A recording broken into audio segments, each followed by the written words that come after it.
Aleluia, aleluia, aleluia, aleluia, aleluia, aleluia, aleluia, aleluia.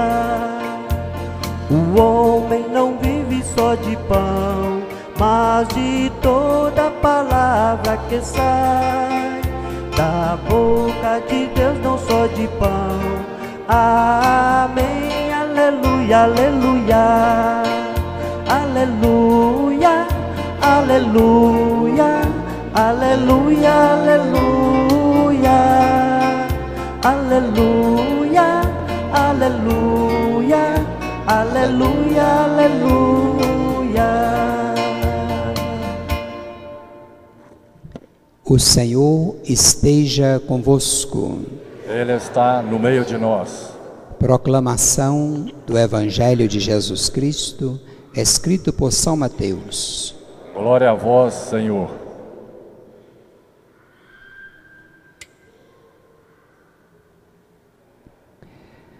Quando soube da morte de João Batista, Jesus partiu e foi de barco para um lugar deserto e afastado. Mas quando as multidões souberam disso, saíram das cidades e o seguiram a pé. Ao sair do barco, Jesus viu uma grande multidão. Encheu-se de compaixão por eles e curou os que estavam doentes. Ao entardecer, os discípulos aproximaram-se de Jesus e disseram: este lugar é deserto e a hora já está adiantada. Despede as multidões para que possam ir aos povoados comprar comida. Jesus, porém, lhes disse: eles não precisam ir embora, dai-lhes vós mesmos de comer. Os discípulos responderam: só temos aqui 5 pães e 2 peixes. Jesus disse: trazei-os aqui. Jesus mandou que as multidões se sentassem na grama.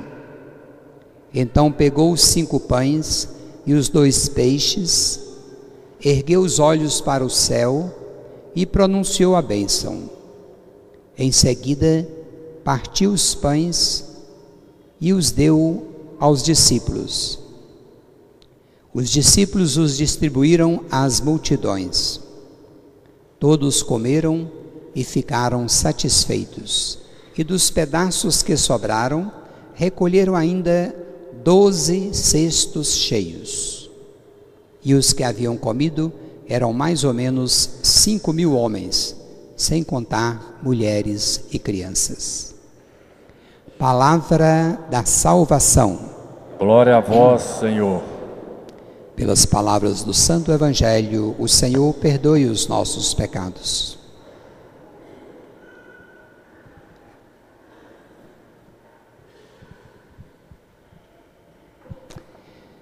Queridos irmãos, queridas irmãs, nós estamos vivendo uma liturgia bonita, uma liturgia da partilha, uma liturgia da gratuidade. Nosso Deus é o Deus da gratuidade. Essa palavra do profeta Isaías, na primeira leitura, segundo Isaías, o livro de Isaías é dividido em 3 partes. Nós estamos lendo um pedacinho da segunda parte. Esse profeta está no exílio babilônico, numa situação de miséria, o povo carente, necessitado, e ele parte como que assim um profeta itinerante, gritando com essa palavra bonita para aqueles que passam fome, dizendo, fome e sede, né? Dizendo assim: ó vós todos que estáis com sede, vinde às águas. Vós que não tendes dinheiro, apressai-vos, vinde e comei, vinde comprar sem dinheiro, tomar vinho e leite sem nenhuma paga. É um anúncio da gratuidade de Deus, do banquete que Deus prepara para o seu povo, dando ao povo uma coragem de continuar na caminhada de retorno do exílio babilônico para a terra prometida. Então é um anúncio de esperança para o povo. Importante para nós lembrarmos essa palavra final. Ele diz assim no final: ouvi e tereis vida. Ouvir, é preciso a gente ouvir. Ouvir o quê? Ouvir a palavra de Deus. Palavra de Deus que nós temos em casa, que nós temos na Bíblia Sagrada. Ouvi e tereis vida. Farei convosco um pacto eterno, manterei fielmente a graça concedida a Davi. É preciso a gente ouvir a palavra de Deus. É preciso a gente ler a palavra de Deus, meditar a palavra de Deus e colocá-la em prática. Felizes antes aqueles que ouvem a palavra de Deus e a põem em prática. Então nós às vezes sabemos muitos trechos bíblicos até de cor, mas fica na mente, não passa pelo coração. E se não passa pelo coração, não chega até o irmão que precisa, o irmão necessitado. E essa palavra do profeta Isaías, ela é realizada no Evangelho de hoje. Nós percebemos no Evangelho a realização da gratuidade do amor de Deus. Passando pela segunda leitura, São Paulo vai dizer que nem a fome é capaz de separá-lo do amor de Cristo. O amor de Cristo significa o amor que Deus tem em Cristo por nós. Não é o nosso amor a Cristo, mas esse amor de Cristo por nós, que foi capaz de não nos doar simplesmente coisas, mas até a si mesmo, dando a sua vida inteira por nós. Esse amor deve ser correspondido na nossa vida, para que nós amemos os nossos irmãos que são Cristos crucificados no dia de hoje, também passando fome, passando necessidade, faltando veste, faltando saúde. A gente precisa acolhê-los, a gente precisa acudi-los. Então o Evangelho de hoje vai mostrar para nós essa realização da gratuidade de Deus manifestada em Jesus e no grupo de Jesus. É verdade que os apóstolos vão aprendendo com Jesus, por enquanto, né? Depois que Jesus parte para o Pai, eles começam a viver aquilo que Jesus viveu. Nós estamos lendo o capítulo 14 do Evangelho de São Mateus, só que nós já estamos aqui no versículo 13. A multiplicação dos pães começa no versículo 13, mas nos versículos de 1 a 12, o início do capítulo 14, que é o discurso eclesial, o sermão da igreja, vamos dizer assim, o sermão eclesial, mostra a realidade pessoal, a realidade social e a realidade comunitária. E o que nós percebemos na sociedade? Nesses 12 primeiros versículos: um banquete de morte, provocado pelos poderosos da sociedade.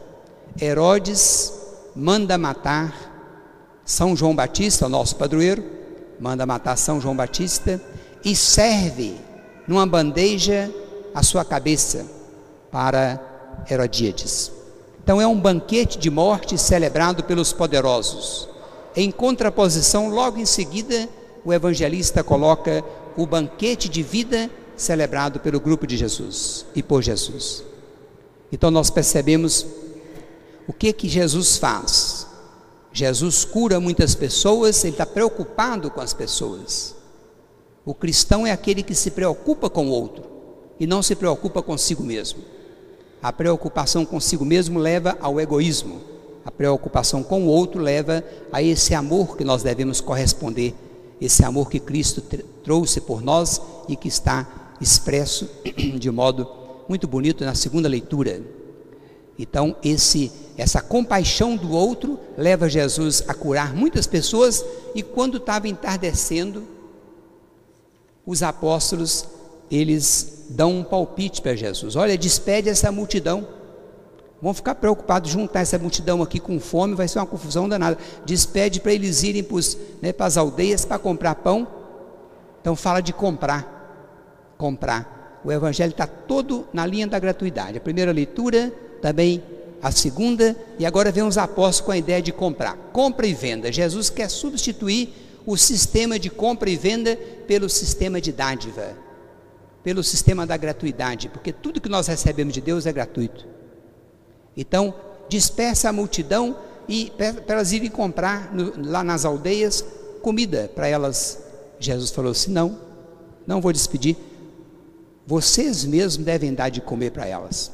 Eles devem ter tomado um susto, né? Nós também estamos na mesma situação. O que nós temos aqui?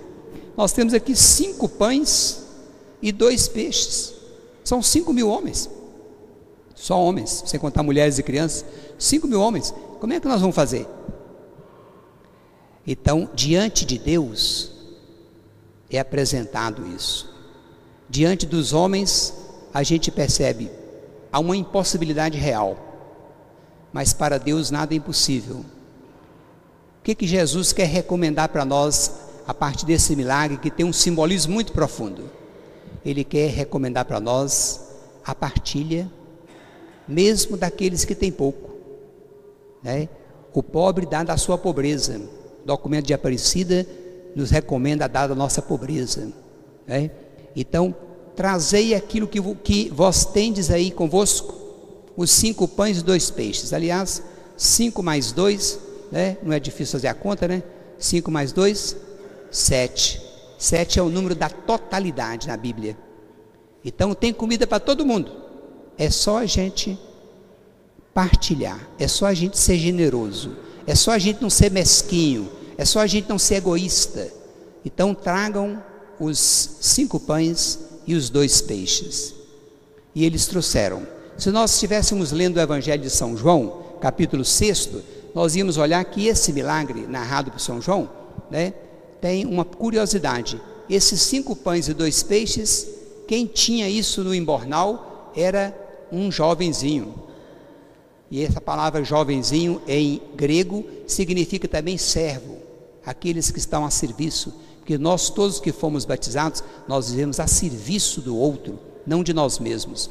Então, no Evangelho de São João tem um simbolismo a mais. Aquele que serve, coloca à disposição aquilo que tem para que seja partilhado, né? E Jesus então pega esse pão, esses pães, esses peixes, faz aquela oração que nós fazemos aqui na Eucaristia. Vocês podem olhar, os textos são quase iguais.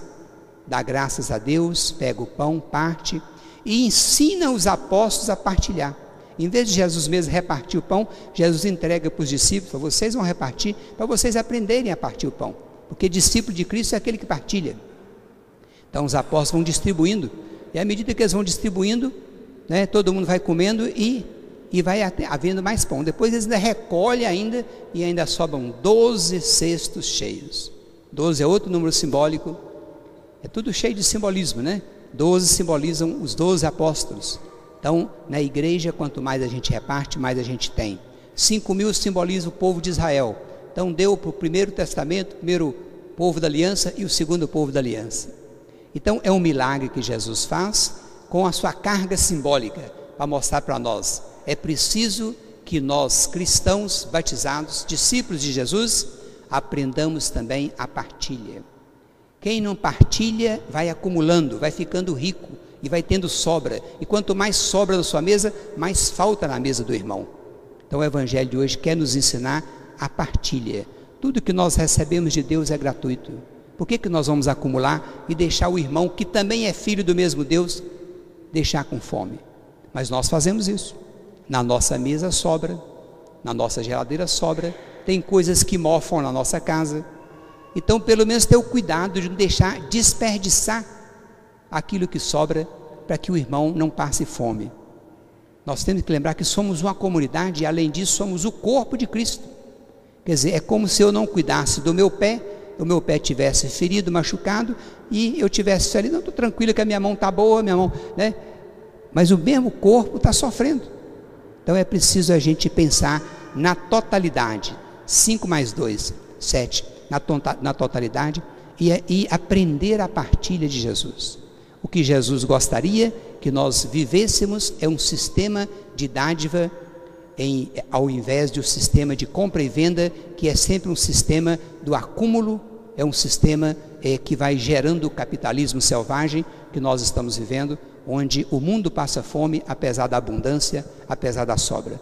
Que nós possamos aprender o simbolismo dessa partilha que Jesus fez, desse milagre que Jesus fez, e que nós, vivendo esse milagre aqui na Eucaristia, nós possamos reproduzi-lo durante a semana nas nossas casas, nos nossos